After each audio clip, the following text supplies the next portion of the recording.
Spyro. 1990X 年 Insomniac made a lot of money with Spyro 1, so they made a sequel. It's good. Dev history is sparse with this one, so moving on. Spyro 2, Ripto's Cock Envy, opens up with Spyro looking for a nice vacay place to escape the constant shit weather in the artisan world. After flying through a portal to Dragon Shores, however, he ends up getting rerouted to a hell no man could have ever foreseen. Left one, there's a Nork! Oh my god. He was actually warped into the realm of Avalor by a group of cuckboys and a cuckess to help with the fight against the wizard dinosaur manlet himself, Ripto. And so we end up with Spyro going on another adventure to stop his 5'11" tyranny and free all the worms in the realm of Avalor against his own fucking will. Pretty good. The gameplay on the surface is exactly like the original, with some cool shit added, of course. Spyro now feels lighter to control, with a bigger jump arc and easier turning. The option of an active camera that follows you around as you turn has been added to reduce the constant shoulder button fondling.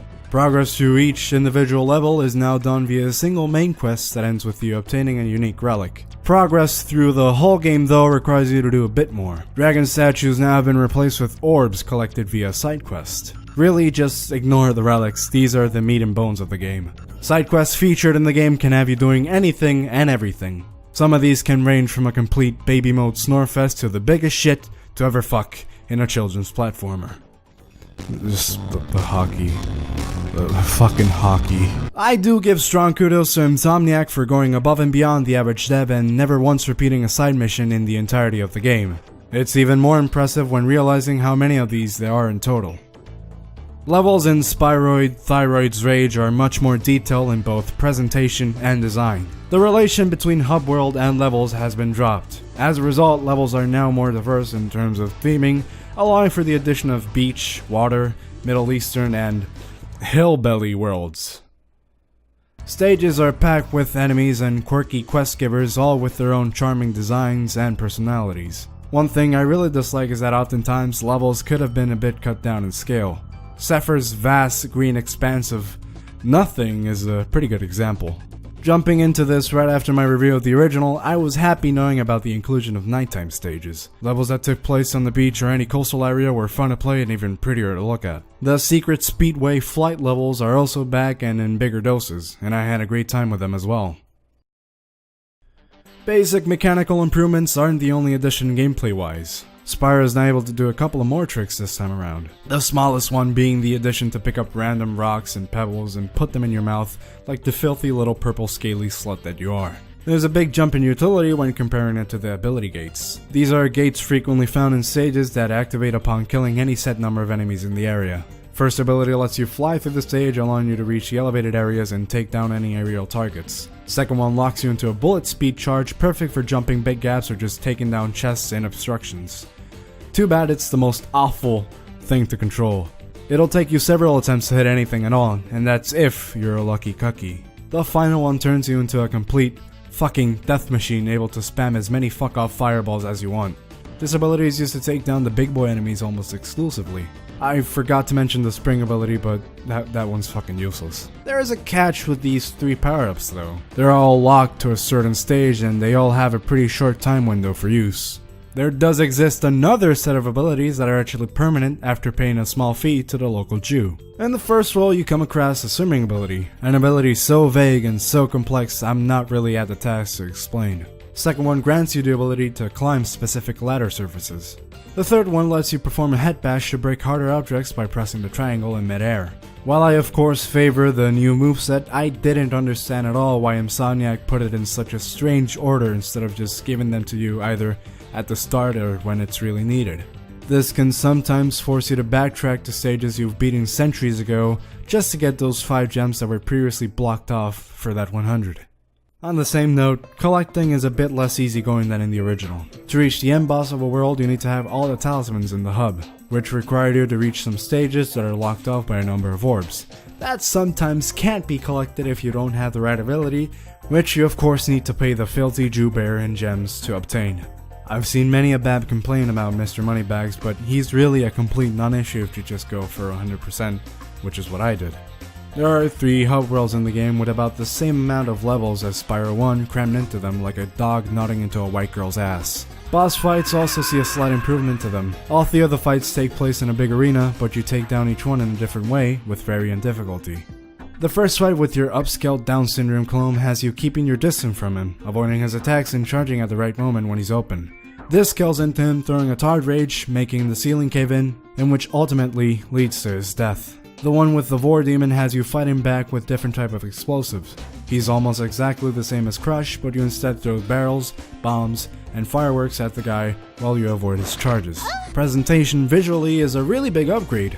There's been a graphical boost, most noticeably when looking at the details and the textures and the environments. Many a gamer girl may look over all of this and even be disgusted by it, but women's opinions don't really matter. The soothing, almost entrancing ambient track that plays through all the other hub worlds is really effective at putting you into a state of relaxation. I, for one, love getting lost in it all. Stuart Kopman returns to compose the soundtrack and it sounds as good as ever. The original OST had an amazing track list, but while each level had its own unique vibe, Copeland generally stuck to the same instruments to compose them. Everything from the original is imported over, sounding identical, but there are numerous bells and whistles attached to it just like everything else in the game. There's a more prominent use of virtual instruments and samples working as percussion alongside the bombastic drums. The use of what I believe to be either a banjo or just a really twangy sounding acoustic guitar is also heard everywhere, giving every track a carefree, adventurous vibe. The OST in general is a lot more up-tempo and intense. Not only is it a lot more engaging, but it also helps the other slower tracks in games stand out even more. Some noteworthy tracks what I've liked would be Aquaria Towers, with a wavy sounding banjo and the beat phasing around left and right like a sonic representation of how waves distort an image underwater.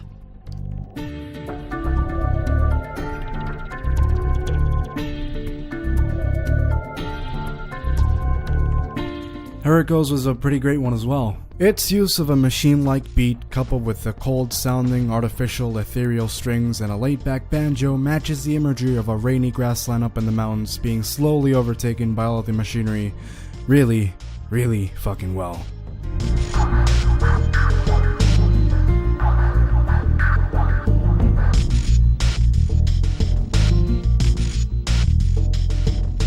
I could go on forever talking about the music of the game, but I'll probably just milk it into another video later on. This sequel has a lot more character to it, both figuratively and literally. For one, there's actually a prominent cast in the game, instead of a bunch of old rando dragon men. There's Alora the Fawn, the furry bait sidekick that gives exposition, along with helping you open up new areas in the hub worlds.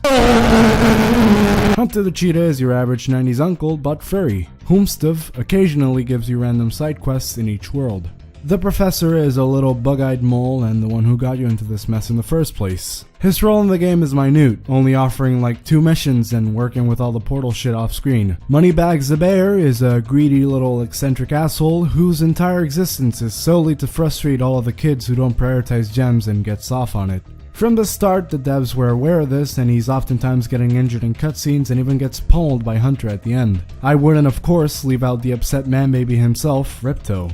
As a bad guy, he's just like my ex-wife. He's constantly shouting at everyone and throwing tantrums whenever anything goes wrong, which is literally all the time since he's also extremely incompetent. Ow! Crush! Kill it! Kill it!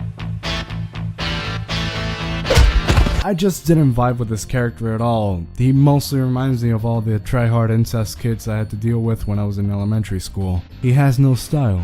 He has no grace. This little shit is a fucking disgrace. Spread in between levels, you have these 30-second little shorts showing the big bad danger the population is fighting and how they carry on after they're defeated.